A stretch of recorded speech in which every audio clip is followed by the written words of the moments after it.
Shaun here in beautiful Calgary, Alberta, Canada at the Shop Task YYC location. Good to be back. Today's video is going to be kind of along the same lines as what you've come to expect. Lots of city skating, a bit more of an aggressive slant in this one. Somebody had mentioned in one of the YouTube comments about how they prefer more kind of architecture in their skating. And so what I took from that was, yeah, skates, inline skates are the best way to interact with an urban environment, and interesting architecture always makes it for a more interesting skate. So in this skate, I'm at Mount Royal University and SAIT Polytechnic Institute. So two big school campuses with some like fun things to interact with. So let's get started. Right off the bat here, I'm at the Mount Royal University. And this area is normally a pond, but it's all dried up this time of the year for whatever reason. But lots of cool stuff. So running up the stairs here, then finding my way back down on the other side. At the bottom of this set, I gotta make a 90-degree turn to make it back down this side. Cool. Still on my way. Skip ahead here. Found another set of stairs. So we got a wall ride, a forward stair ride, and a backward stair ride. Forward stair rides I do find to be more difficult, more impact on your joints. You have to push into the stairs to make it smooth. You kind of have to imagine the stairs as kind of a down ramp and you're pushing into it. Here I am, found a fun little ledge to roll down. And that jump off, I'd consider that a shifty air. Talk lots about shifties in the mushroom blading episode of the Shop Task YouTube. And like every good Shop Task employee, I take time out of my day to go for a skate. So apologize if you show up at the shop and I'm out for a quick little skate, but I'll be back soon. My phone number's on the door, so give me a call and I'll make my way right back down. So what I'm doing now is I'm heading out in these kind of rainy conditions, but I'm gonna skate through the neighborhood. My plan is to catch a skitch up the hill to where the SAIT Polytechnic Institute is and go for a rip around up there. Now, I forgot to turn on the microphone here, so no skate sounds. I'll get better at this, I promise. Two things I'm going to do every time now. I'm going to check to make sure I'm in frame, and I'm going to turn on the microphone. But there's still some good skating coming up here. Pants are falling down, so I'm fussing with those. Then I spot a little line through this parking lot. Little wheelchair ramp bump. And then here's a speed bump to a little roll, which I didn't execute the best. But yeah, I have to say I was a little off my game here. So no, I'm found a spot a little ways back from a light to try and catch a skitch here. And I see this big truck roll up, so I decide I'm just going to try and sneak behind. Now when the people in the truck, that is, passed me as I was kind of standing on the side of the road, they definitely noticed me. So I have a feeling right off the bat they knew what I was up to.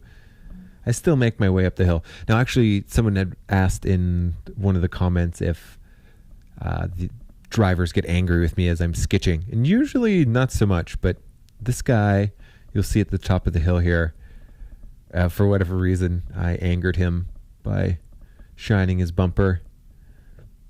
Camera gets a little dirty as we're going up this hill. That's a good thing about GoPros though. They are water resistant. So here I'm getting some pretty good speed up the hill. When you're skitching, it's always better to have two hands. Of course, I'm using the camera, so it's hard for me to skitch with two hands when I'm holding the camera. But with this, I can definitely like post up. So you see me switch my grip. So as he's slowing down, I can just hold myself away. And he's kind of like pumping the brakes, trying to bump me into there. And then as I skate away, he had something to say. Didn't really catch what it was. Too bad the microphone wasn't on. It could maybe have caught that. Now, one thing I've been wanting to do, I noticed from some of my other videos, is I do lots of like mohawk turns or transitions. So when I'm going backwards to forwards, I'm kind of doing the step. But another awesome transition is this gazelle. which is actually a 3-turn from backwards to forwards there. So I thought I'd throw a few of those in. I'm going to try and make that a habit because I find that a really cool, stylish way to transition from backwards to forwards and forwards to backwards. And I'm going to do a whole video just on 3 turns as I analyze one of the skate move videos. And I've started compiling that one, but I've got to do some practice so I can do the moves first. So I love hitting these little kind of driveway bumps, those little transitions on the sidewalk where driveways kind of roll into the road. So here I am, jump up to Mohawk, and I'm heading for the stair set, and I'm doing pretty good. Oh, I lose it a little bit. I'm going to blame that on the slippery road. Found a little transition there. Cool. Now this took me a couple tries. 2 tries, I guess. Because this bush right here wants to buck you off, but I managed to stay on. Make a little line out of it. See, right there I did a Mohawk transition from backwards to forwards. I should have thrown in a gazelle. But work on these things. Rolling the ledge, running out of speed. On a narrow pathway, you got to use that T-push. Transfer over. And from here, now I'm kind of flowing it. I didn't really have a plan for what's next. There's a gazelle. So found a little ledge to roll. Now I spotted a gap here over the bench through these trees. Right there. And I'm like, oh, sweet. And then I spotted another one, but this time I got to clear the bench on the far side of the tree. And I committed to it, so I managed to make it through, but because I was ducking as I was jumping, I didn't get a very good jump, and I actually clipped my toes on the curb before. Still made it over the bench, so that's cool. Now, that was quite a steep set to ride down. I thought maybe I would end up just clearing it, but I did manage to ride the stairs. And now I'm kind of back at the hill here, so more or less where I got off from that sketch. And so I get to ride down this hill.